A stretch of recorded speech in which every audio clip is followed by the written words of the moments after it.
सभी को नमस्कार। मैं डॉक्टर अंशु मल्होत्रा, आपकी होम्योपैथ, आपका स्वागत करती हूँ इस वीडियो में।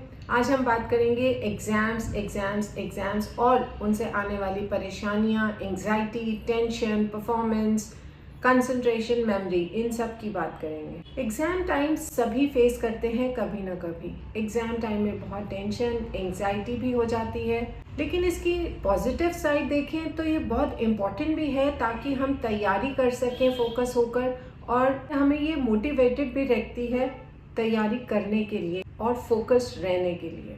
नेगेटिव में देखें तो ये एग्जाम का स्ट्रेस वैसे ही स्ट्रेस फैक्टर्स के जैसे काम करता है और चेंजेस लाता है बॉडी में, थॉट्स में, फीलिंग्स में और ब्रेन में, जैसे कोई भी और स्ट्रेसर लेकर आता है। अगर ये स्ट्रेस बहुत ज़्यादा बढ़ जाए तो बच्चे की कंसंट्रेशन, प्रिपरेशन और परफॉर्मेंस में भी इंटरफेयर करता है। जिनमें टेस्ट की एंग्जाइटी, एग्जामिनेशन की एंग्जाइटी बहुत ज़्यादा होती है और लगातार रहती है, उन्हें ये सिचुएशन एक अटैक जैसी फील होती है, थ्रेट जैसा महसूस करते हैं, धड़कन बढ़ जाती है, बहुत ज़्यादा प्रेशर फील करते हैं, डाइजेस्टिव सिस्टम स्लो हो जाता है, कंसंट्रेशन पुअर हो जाती है, short term memory loss feel करते हैं, बिहेवियरल चेंजेस भी आते हैं जिसमें खाना कम खाते हैं और इनका ध्यान ज़्यादातर जंक फूड या चटपटे स्पाइसी खाने की तरफ जाता है और फिर स्टिमुलेंट्स की तरफ ध्यान जाता है जैसे चाय, कॉफ़ी और कई तो सिगरेट और अल्कोहल की तरफ भी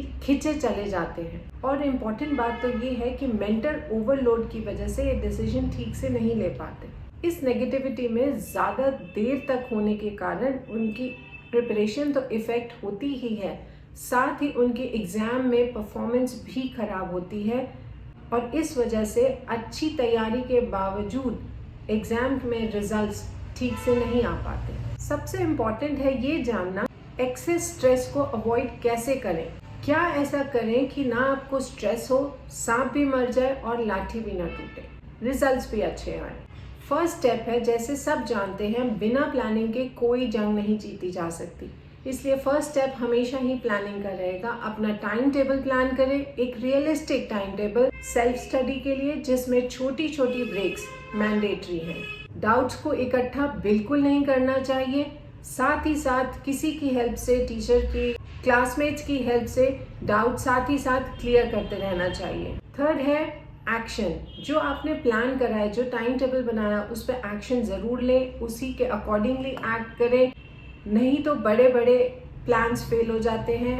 if you don't work the greatest idea won't work for you. इससे एंग्जाइटी और टेंशन दोनों ही कंट्रोल में रहेंगे। नेक्स्ट है, जो आप पढ़ाई कर रहे हैं, जो आप टाइम टेबल के हिसाब से एक्शन ले रहे हैं, उसको रिव्यू ज़रूर करें और वीकली रिव्यू करें ताकि आप अपने आप को रिवॉर्ड कर सकें जो आपने अचीव करा है, और फिर मोटिवेटेड फील करें हर नेक्स्ट वीक को इजी बनाते रहें अपने लिए। लास्ट पॉइंट है नींद। अपनी नींद को बिल्कुल भी कॉम्प्रोमाइज़ नहीं करें, ज़रूर सोएं 8 से 10 घंटे। प्रॉपर स्लीप लेने से ही ब्रेन फंक्शन ऑप्टिमल लेवल पे हो पाता है, नहीं तो फिर कंसंट्रेशन और मेमोरी की प्रॉब्लम सबसे पहले नज़र आती है। अब बारी है होम्योपैथिक मेडिसिन की। सबसे पहले हम बात करते हैं पिक्रिक एसिड की। पिक्रिक एसिड के पेशेंट्स की पहचान ये है कि उनकी बैक और स्पाइन वीक है, मेंटल कंसंट्रेशन बहुत ही कम है, कुछ ही मिनट कंसंट्रेट करके पढ़ने से वो थक जाते हैं, उनको ब्रेन फैट फील होता है, उसके आगे वो कुछ नहीं समझ पाते हैं, मेमोरी लॉस फील करते हैं, याद कर लेते हैं लेकिन फिर भूल जाते हैं, short term memory loss, mental weakness और कंफ्यूजन भी रहती है। नेक्स्ट मेडिसिन है एथूजा।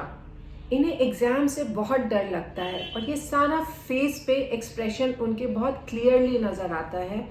वो बिल्कुल भी कंसंट्रेट नहीं कर पाते हैं, सोचने समझने की शक्ति बहुत कम होती है उनमें, अटेंशन कहीं पर भी फिक्स नहीं कर पाते कुछ ही मिनटों से ज़्यादा। नेक्स्ट मेडिसिन है एनाकार्डियम। एनाकार्डियम को सबसे ज़्यादा बड़ी प्रॉब्लम है इन्फीरियॉरिटी कॉम्प्लेक्स की। उनकी लो सेल्फ एस्टीम और लैक ऑफ कॉन्फिडेंस की वजह से उन्हें एग्जामिनेशन से बहुत ज़्यादा डर लगता है और स्ट्रेस में रहते हैं एग्ज़ाम्स को लेकर। एब्सेंट माइंडेड भी होते हैं, मेमोरी भी कम होती है और कंसंट्रेट भी नहीं कर पाते हैं। अपने आप को अनवर्दी समझते हैं, सोचते हैं कि वो योग्य नहीं है, और इन्हीं सब कारणों की वजह से वो एब्यूजिव लैंग्वेज बहुत ज़्यादा यूज़ करते हैं। उनका स्पेशल फीचर ये होता है कि उन्हें खाना खाने के बाद बहुत रिलीफ फील होता है। नेक्स्ट मेडिसिन है जेलसीमियम। इन्हें बहुत एंटिसिपेशन और एक्साइटमेंट फील होती है एग्जाम्स को लेकर, बहुत डरते भी हैं, नर्वस भी फील करते हैं, अटेंशन फिक्स नहीं कर पाते हैं। वहाँ इनको बहुत ज़्यादा लॉन्ग स्टडी आवर्स देने पड़ते हैं, जिनकी वजह से हेडेक फील होता है, इनको वर्टिगो फील होता है, ट्रेम्बलिंग स्टार्ट हो जाती है।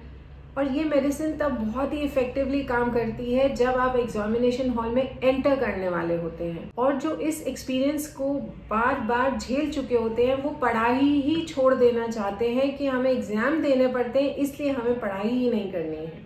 तो ऐसे बच्चों को स्पेशली जेल्स बहुत सूट करती है। नेक्स्ट मेडिसिन है आर्जेंटम नाइट्रिकम। इन्हें बहुत चिंता होती है एग्जाम्स की, क्या होगा एग्जाम्स में, कैसे होंगे, क्या रिजल्ट आएगा। इनको बहुत ज़्यादा एप्रीहेंशन रहती है एग्ज़ाम्स को लेकर, कैसे पढ़ेंगे। एंग्जाइटी और वरी दोनों ही इनके इम्पॉर्टेंट फीचर्स हैं।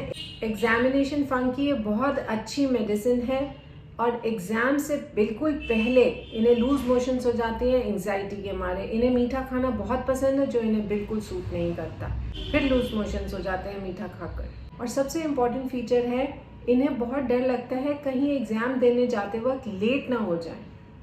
ये बहुत प्रोमिनेंट थॉट रहता है उनके दिमाग में एग्ज़ाम देने से पहले। इसलिए अब एग्ज़ाम से आप बिल्कुल नहीं घबराइए। होम्योपैथी आपके साथ है, प्लान आपके साथ है, एक्शन आपके साथ है, और नींद आपको लेनी है, पढ़ाई आपको करनी है, बस दैट्स इट। तो इस बार एग्जामिनेशन से बिल्कुल नहीं घबराएं और अच्छे रिजल्ट्स लाएं। All the best. Stay connected, stay healthy.